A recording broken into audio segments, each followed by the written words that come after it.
I had just finished buttoning my blouse when the message came through. A soft green one, chosen with care. Nothing flashy, nothing that would give Vanessa something to roll her eyes at. I smoothed it down and checked the time. 6:30. Still enough time to make it to dinner, though I didn't want to be the first one there. Not again. Then my phone buzzed, a short, sharp vibration. I smiled, thinking it was a reminder or maybe a last-minute question, something about wine or dessert. But it wasn't that. It read, "You weren't invited to dinner. My husband doesn't want you there." I stood still for a moment, reading it once, twice, then again. The words didn't change. My thumb hovered, unsure of what to do. For a second I wondered if it was a mistake. Maybe she meant to send it to someone else. But no, she never made those kinds of mistakes. So I sat down. Right there, on the edge of the couch, surrounded by the things I had once thought of as home, framed school photos, dusty macaroni art, a birthday card with "Love you always, Mom," written in hurried, careless handwriting. My daughter's handwriting. My name is Margaret Lewis. I'm 76 years old, and until that night, I believed I had done everything a mother could do to earn her child's love. I paid when they couldn't. I showed up when they didn't ask. I kept quiet when the silences grew louder. But this wasn't a mistake. This was a choice. And what I'm about to tell you isn't a story about anger. It's a story about awakening. I didn't reply to the message. I simply turned the phone over and placed it on the coffee table. Its black screen stared up at me like an accusation. Outside, the streetlights were just beginning to blink on. I could hear the sound of tires crunching on gravel somewhere down the block. Neighbors settling into their evenings. It was a beautiful night. Cool, clear, the kind that would have made for pleasant small talk over dinner and wine. But there would be no dinner for me. No wine. Just the hum of the refrigerator and the quiet ache of realization. The house felt colder than usual, not physically, but in the way a room feels when you're no longer welcome in the world you thought you belonged to. I looked around at the living room I had once furnished for comfort, now filled with memories that mocked me. There was the photo of Vanessa in her college cap and gown, smiling so wide you'd think the world had never failed her. Next to it, a picture of her wedding day, me standing stiffly beside Alan, who had placed a reluctant hand on my shoulder for the photo, and never touched me again, in any meaningful way. I noticed the little shelf where Jordan and Lily's kindergarten projects were still displayed. A clay heart with Nana scrawled in crooked letters. A framed finger painting of a garden I had pretended to recognize. Those small gifts had once felt like love. Now I wasn't so sure. How much of it had been real and how much of it had been tradition, routine, the performance of affection. I had always shown up for them. Birthdays, recitals, parent-teacher meetings when Vanessa had other things to do. I told myself it was what good mothers and grandmothers did. My eyes drifted to the corner of the room where I kept a small wooden filing cabinet.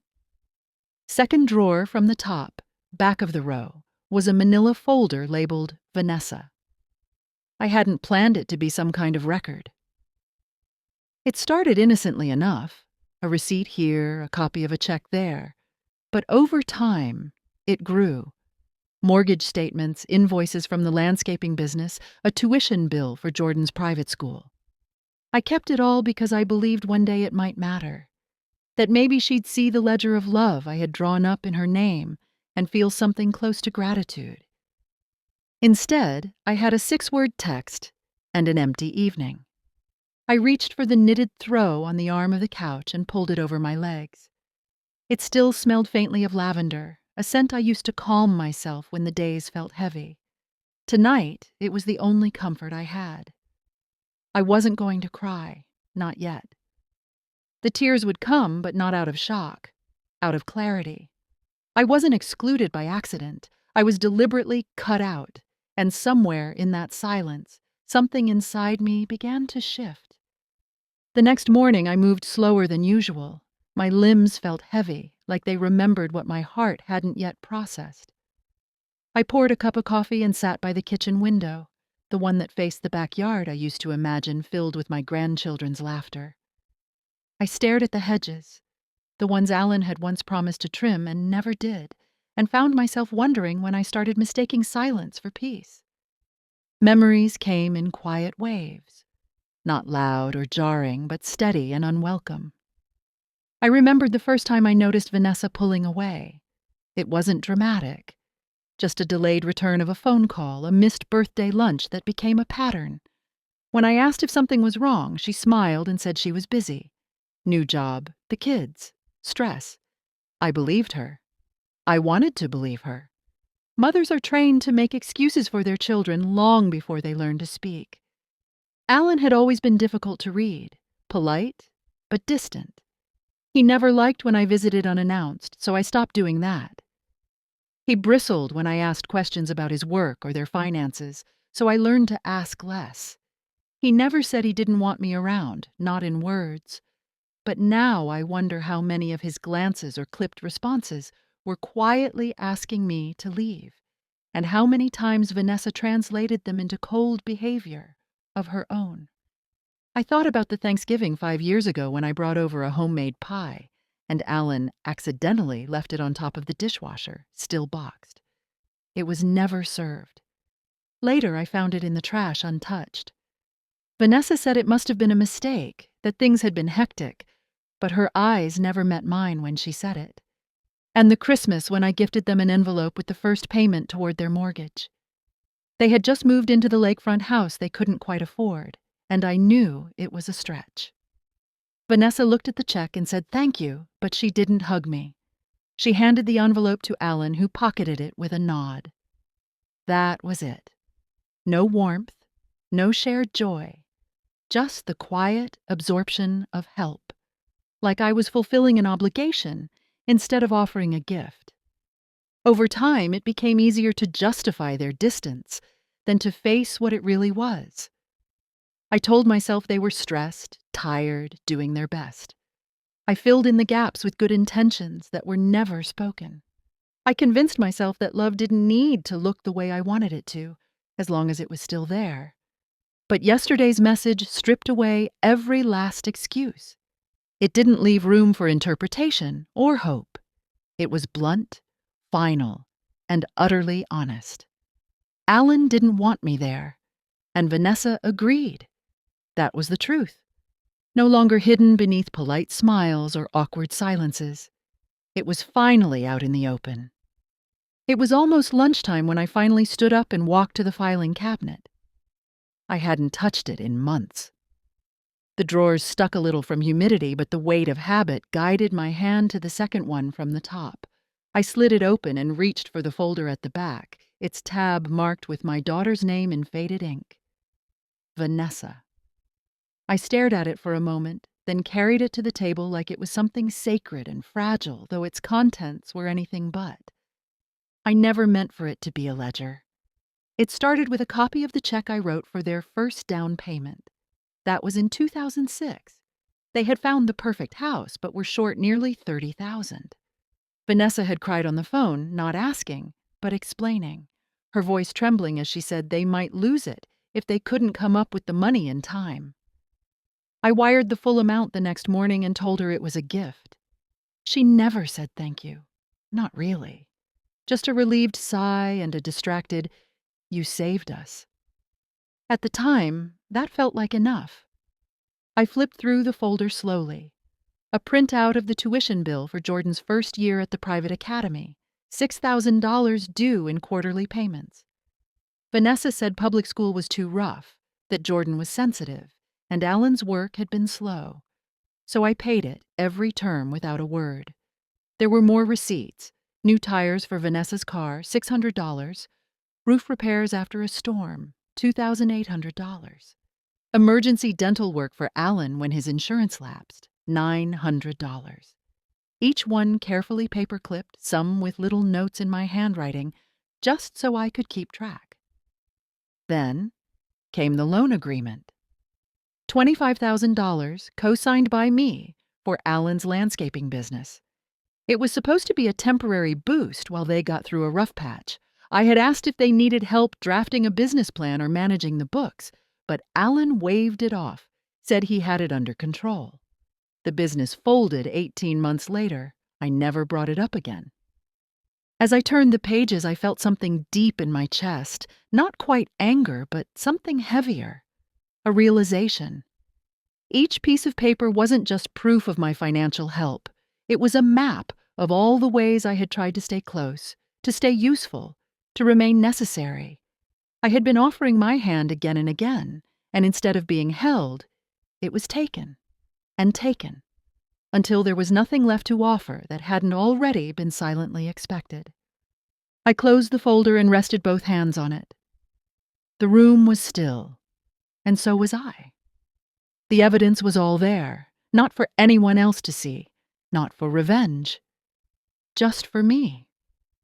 Because if I ever doubted how I got to this place, alone, unwanted at a dinner table I helped build, this folder was the answer.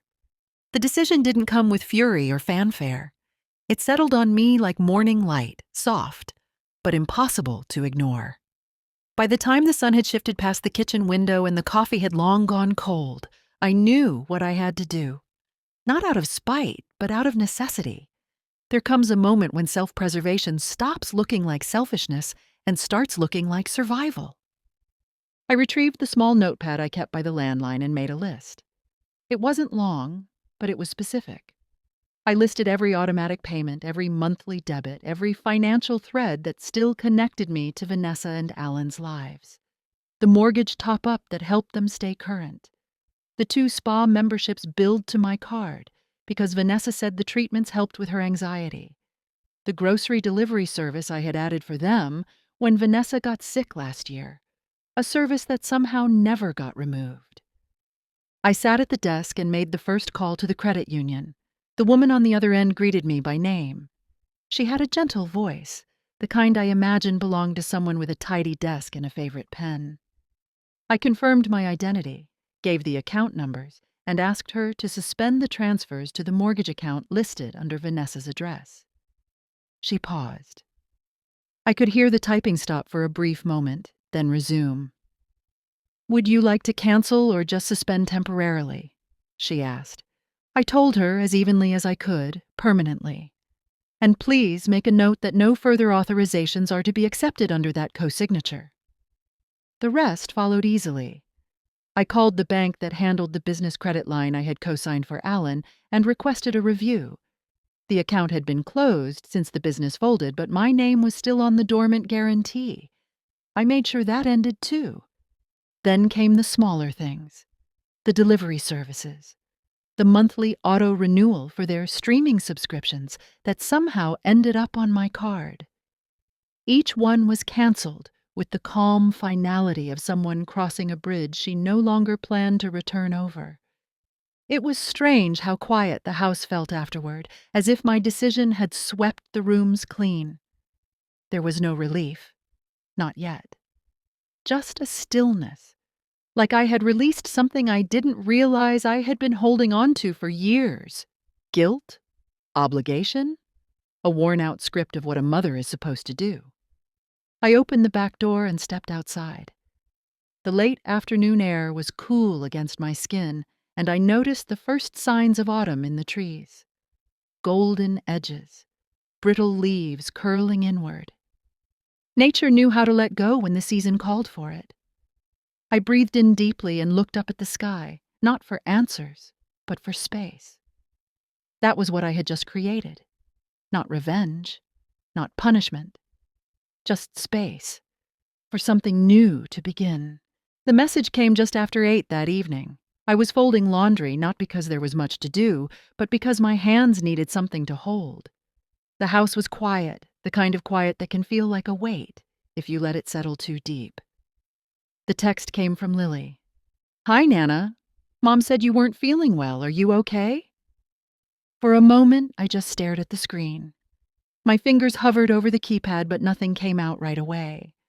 My first instinct was to protect her, to maintain the illusion that everything was fine, That was what I'd always done, make things easier, smoother, more comfortable for everyone else.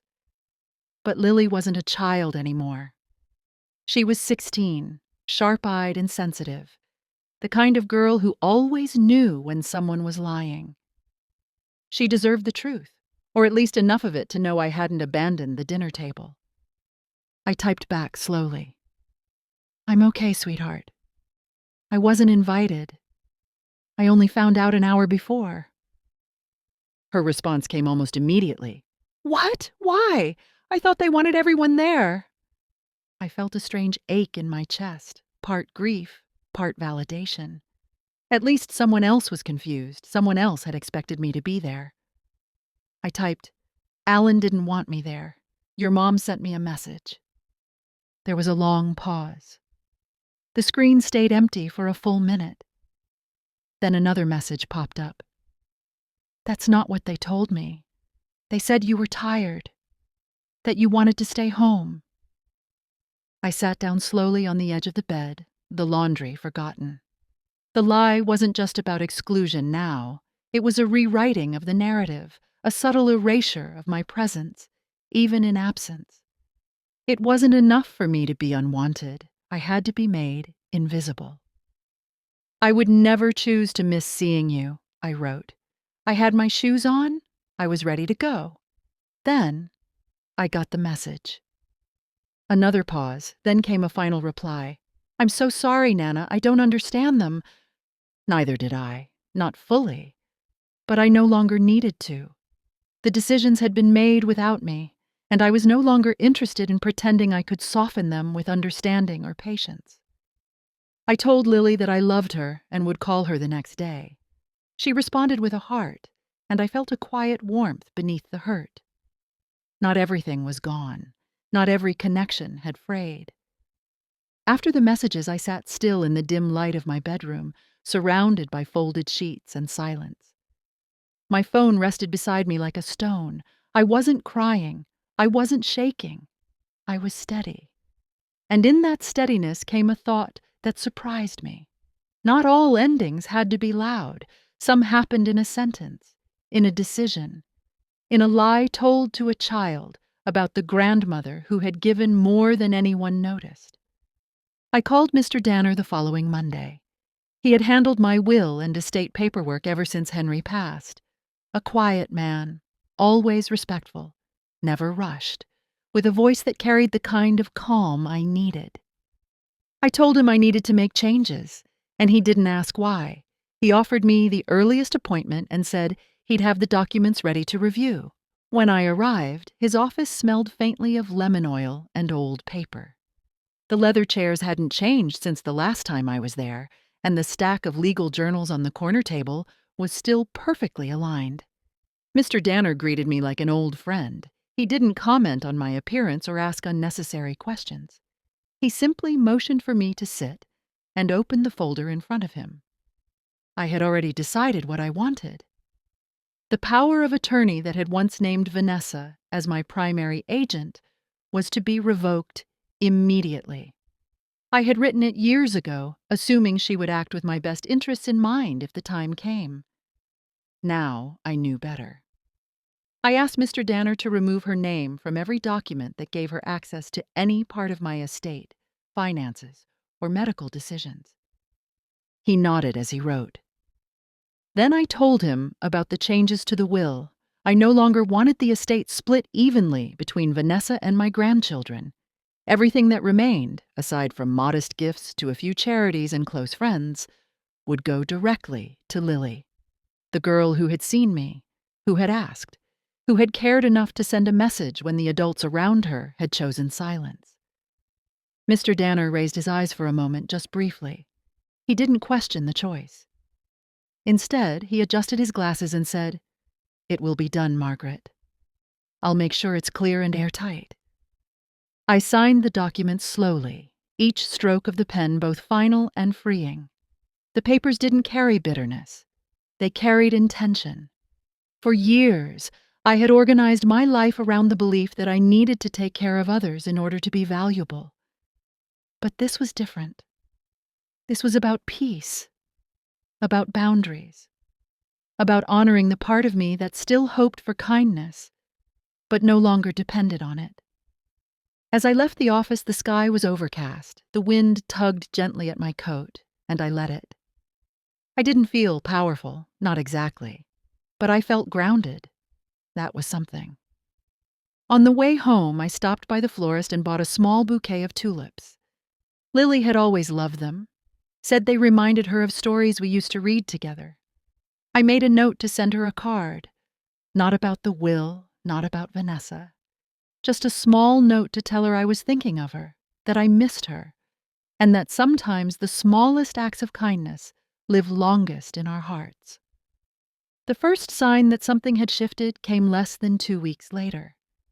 I hadn't heard from Vanessa or Alan directly, but the silence had begun to hum with unease.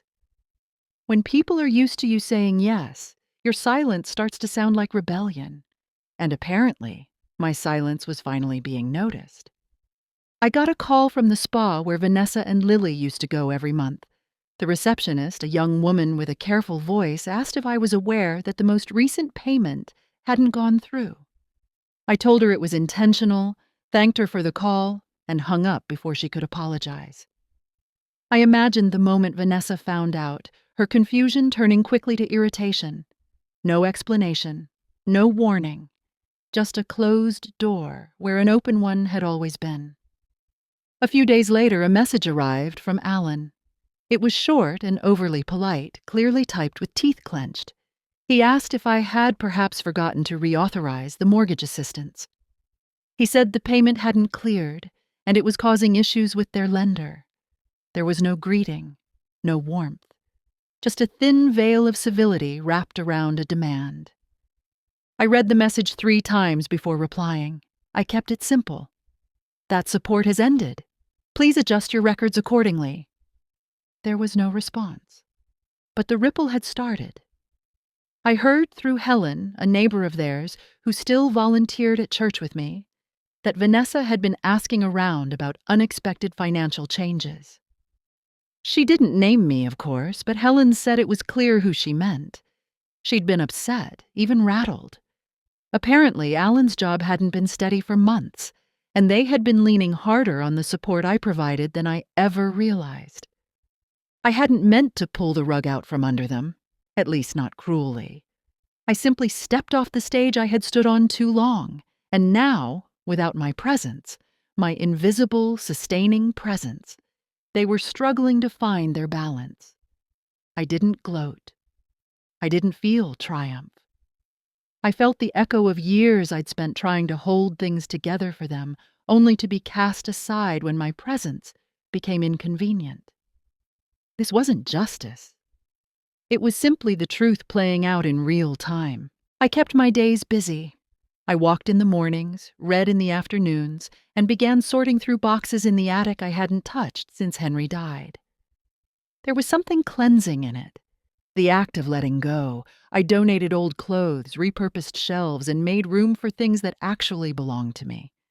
They didn't call. Vanessa didn't come by. And I didn't chase. That, more than anything, marked the change. The stillness wasn't loneliness anymore. It was space. Earned, intentional, and finally, mine. I had spent years filling their lives with comfort. And now they would feel the quiet that came when that comfort was no longer theirs to expect.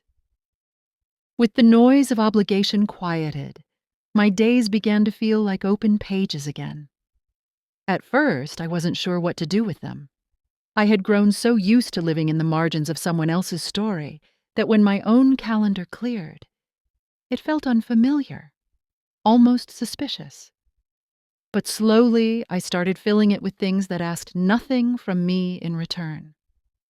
I joined a watercolor group at the local library. It met every Thursday morning, tucked into a sunlit room with long windows and quiet conversation.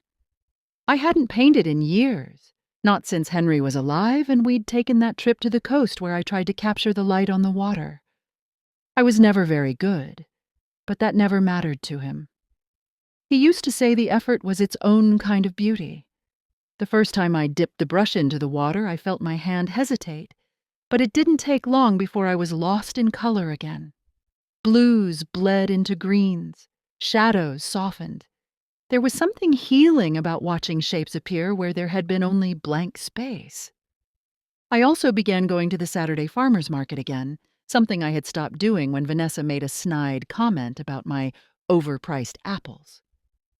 I wandered through the stalls, letting my fingers brush over handmade soaps and heirloom tomatoes. I spoke with the vendors, took my time, and bought things I didn't need simply because they made me feel good.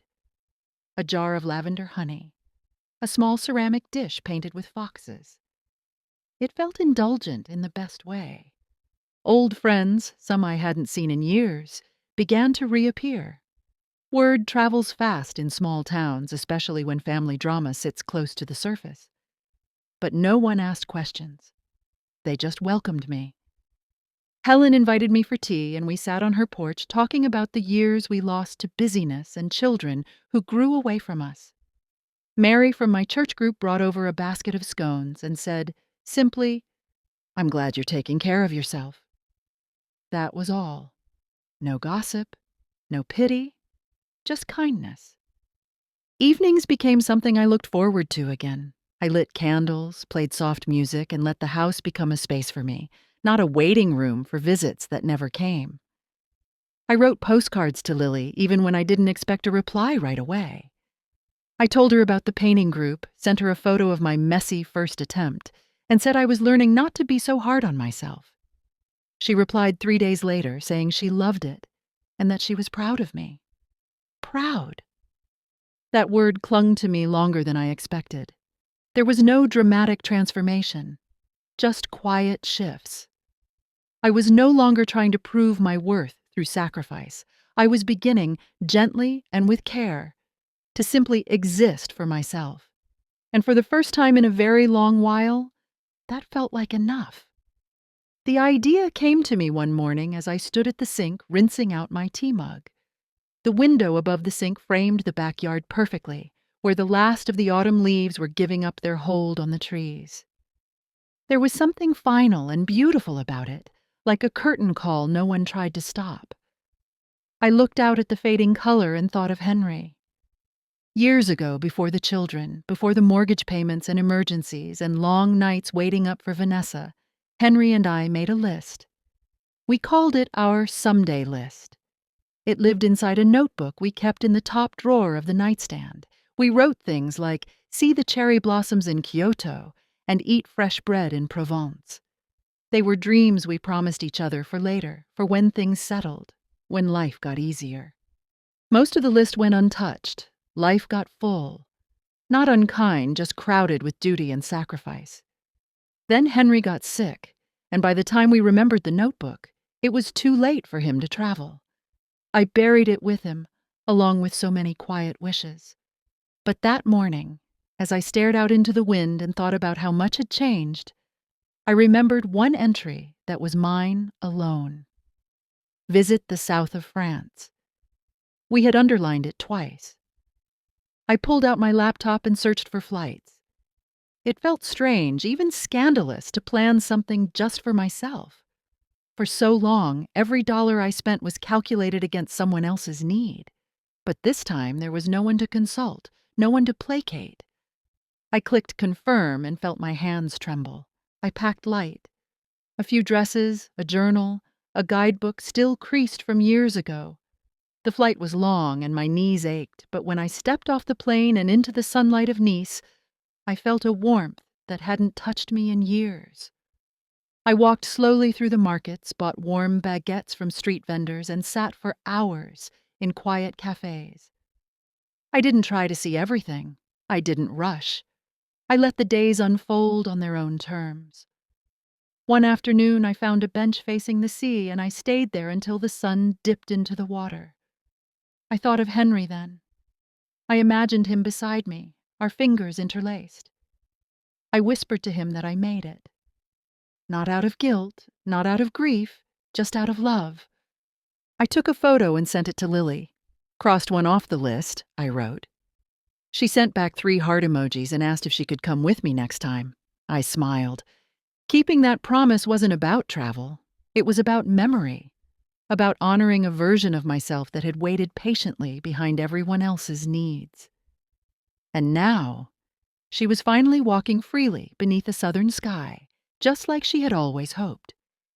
She showed up on a Sunday afternoon, her backpack slung over one shoulder, and a worried look shadowing her usually bright eyes. I hadn't expected her. There had been no warning text, no call ahead, just the sound of soft knuckles tapping on the front door. When I opened it and saw her standing there, I felt something in me lift. "I hope it's okay," she said quietly. "I needed to see you." It took all of 3 seconds for me to open the door wider and gather her into a hug. Her arms wrapped around me with more conviction than any gesture I'd received in years. She smelled faintly of vanilla and old library books, and I realized how much I'd missed her. Not just the girl she had become, but the little child who once slipped her tiny hand into mine without needing a reason. We sat in the kitchen, just the two of us. I made tea, even though she preferred iced coffee, and she didn't complain. She looked around like the walls were full of memories, and in a way, they were. This had been her safe place once. Now she was old enough to recognize what safety looked like. She got to it quickly, without dancing around the truth. "They told me you were pulling away, that you didn't want to help anymore, but it didn't sound like you." I met her eyes and let the silence sit a moment before answering. "I didn't pull away. I stopped letting myself be erased." She nodded. Not the dismissive kind of nod people give when they don't understand, but the slow, aching kind that means they're putting the pieces together. I told her a little of what had happened. Not everything. Just enough. I said I had spent years trying to be needed, thinking that was the same as being loved. That I helped them in every way I knew how, and in return, they saw me as something convenient, not someone irreplaceable. She listened without interrupting. Her hands were folded tightly in her lap. "I didn't know," she whispered. "I just thought we were close. All of us." "We were once," I said gently. "Or maybe I believed we were. Either way, it's okay now." She stayed for hours. We talked about her classes, the book she was reading, the boy she liked but hadn't told anyone about. Her laughter returned slowly, like it had to remember how it felt in this house.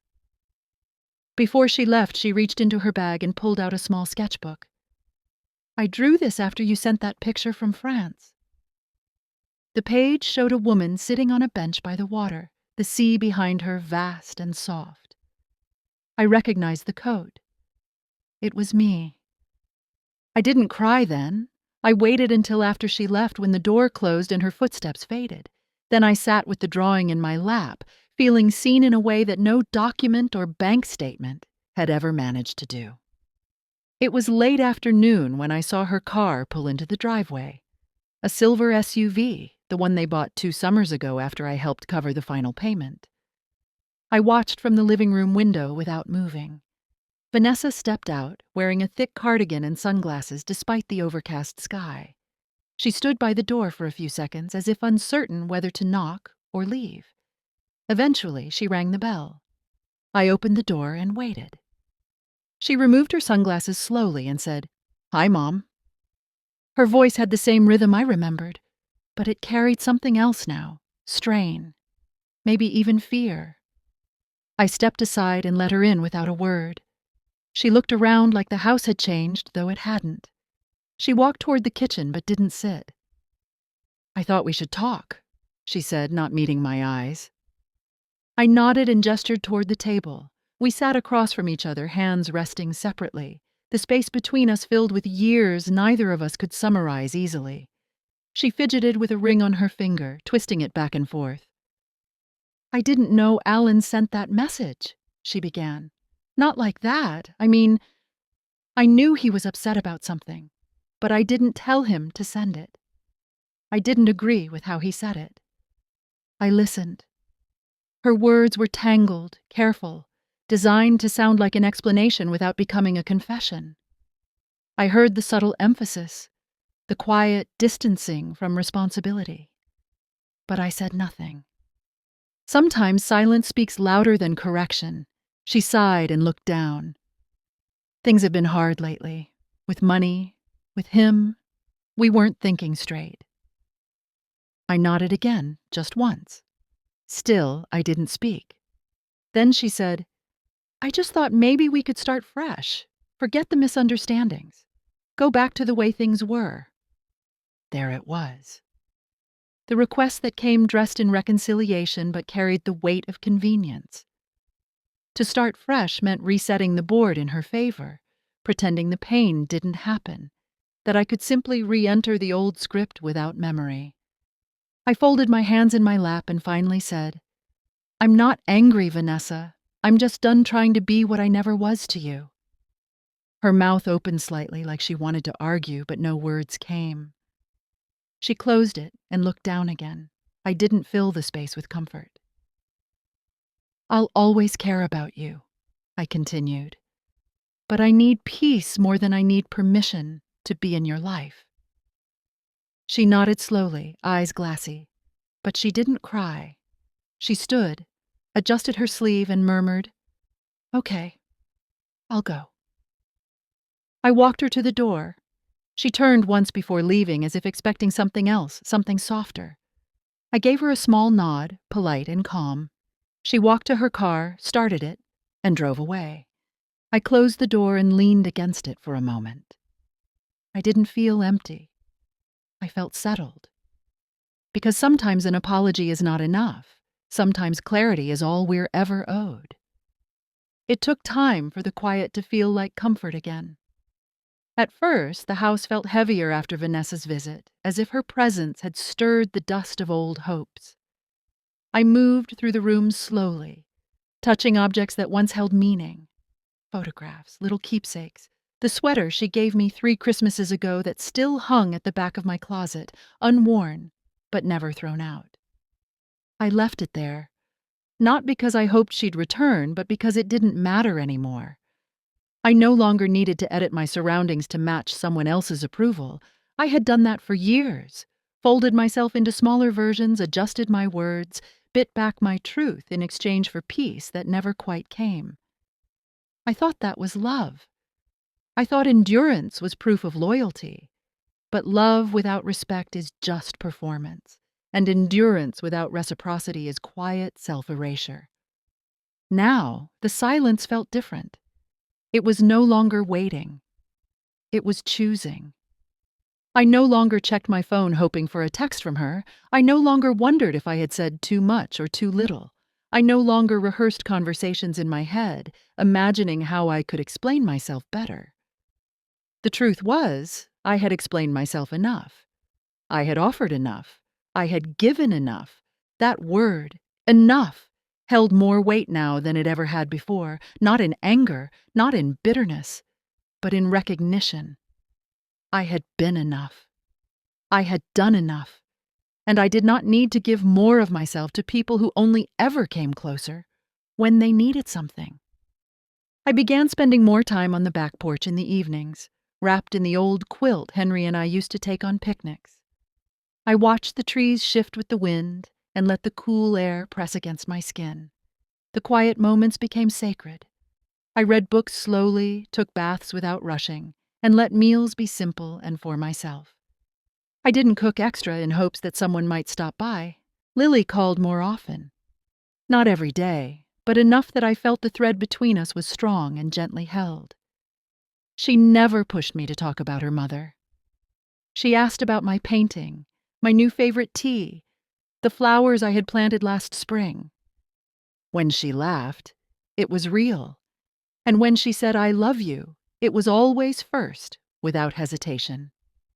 I started keeping a journal again, not the kind where you document everything, but the kind where you write what matters, what you notice, what you're grateful for, what still surprises you. I found an entry from a few weeks back that simply read, Today I felt peace for no reason. I think that's what healing feels like. And it was. There were no fireworks, no dramatic final act, Just a woman sitting in her own home, alone, but not lonely, knowing at last that the door she had closed did not lead to loss. It led to herself. The sea was calmer than I expected. I sat on the same bench where I had watched the sunset on my first evening in Nice, now several weeks ago. The air carried a soft breeze, cool enough to need a scarf, but gentle enough to soothe the skin. I had grown to love this quiet stretch of promenade, not because it was grand, but because it asked nothing of me. It let me arrive each day, exactly as I was. I opened the small journal I brought with me, the one I had started keeping after everything changed. Inside the front cover was a photo Lily had slipped into my bag before I left. It showed the two of us on the swing set in her backyard, years ago. She was laughing, her arms looped around my neck, and my eyes were closed from the weight of her joy. I had forgotten someone had taken it. But there it was, proof of a time when love was easy. I took a pen from my coat pocket and began to write. I didn't try to capture everything, just the feeling, the breeze on my face, the hush of the waves, the way my hands no longer trembled when I thought of Vanessa. I didn't feel resentment. I didn't even feel sadness. I felt distance, the kind that no longer ached. Not every wound scars the same way. Some just fade until they stop being wounds at all. Lily had sent me another postcard last week. It arrived with a pressed flower tucked inside. On the back, she had written, "I hope you're finding everything you were too patient to ask for." I read that line more than once. She was always better with words than she knew. I had found it. Not in a dramatic awakening or a grand confrontation, but in small decisions that returned my life to me piece by piece. I found it in the quiet cup of tea, in a painting that looked more like a smudge than a sunset, in a phone call that ended with genuine laughter. I found it in the absence of begging for love that should have been given freely. I found it in a life lived gently, without permission or apology. As the sun began to sink, I closed the journal and stood slowly. My knees protested, but my heart felt light. I walked along the edge of the water, letting the tide reach for me without quite touching. I didn't know what would come next, but I no longer feared it. Peace isn't the absence of pain. It's the decision to stop inviting it inside. I had finally learned how to lock the door, not out of spite, out of love for myself. And as I turned toward the quiet path home, my steps slow and steady, I felt it again, that stillness inside me. Not empty, not waiting, just whole. That was my ending, and for the first time it belonged only to me.